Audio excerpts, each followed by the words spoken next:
evening, ladies and gentlemen. You are watching and listening to Historian Radio's Defense Review, and I am Muhammad Hussain Qazi.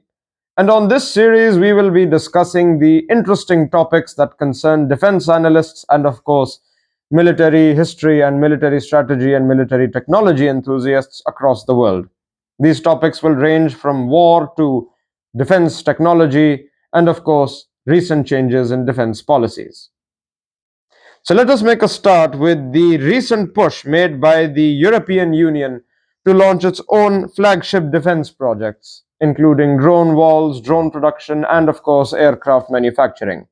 While Europe is known as one of the most interesting places where small arms and, of course, rifles and such are manufactured, its push to move towards a more independent path away from relying on the NATO or North Atlantic Treaty Organization, and of course, by extension, the United States, is an interesting and bold move that the European Union is taking to distance itself from the tariffs of President Trump and, of course, the expensive trade that has followed with the United States in the sector of defense, of course. This is an interesting topic because this affects not just the influx and export of military technology, but also the economy that surrounds it. And so, truly, this is a gripping topic in today's world of defense.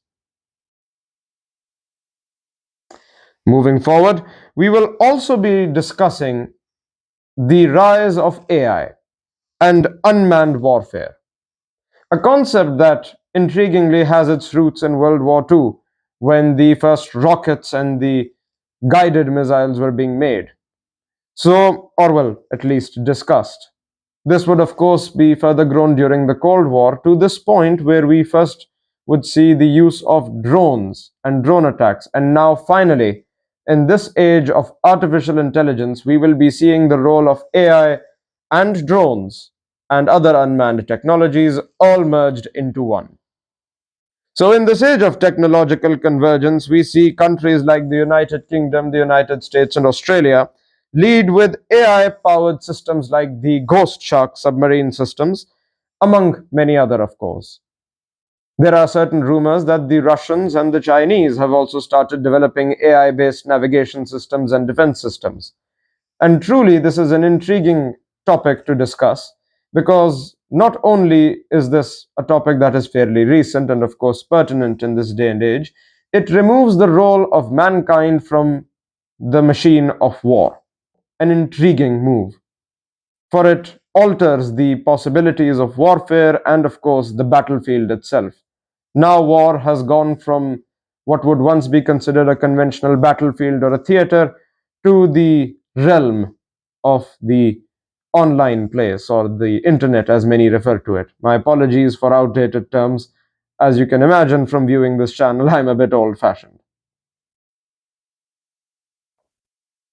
And so, finally, after discussing the rise of AI and unmanned warfare, we now move on to another interesting development in the world of defense in this past week. And that is the new nuclear and strategic arms race that is unfolding amongst the major nuclear powers in the world.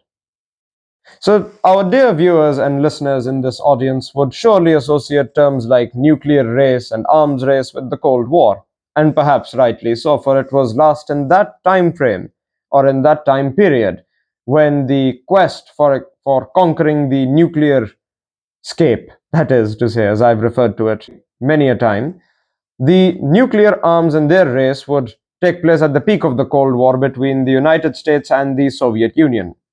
Now, with the collapse of the First Cold War and the rise of a new Cold War, we see that France and the UK are coordinating nuclear forces.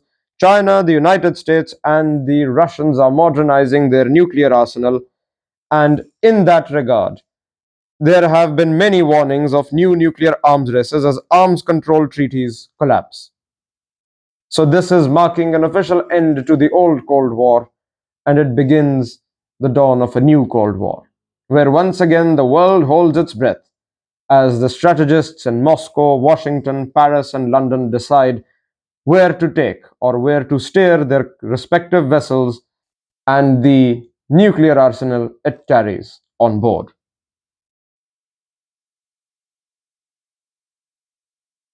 And on that intriguing note, we conclude today's defense review of the three most significant topics in the recent review of defense policies and a change in, of course, defense tactics and strategy.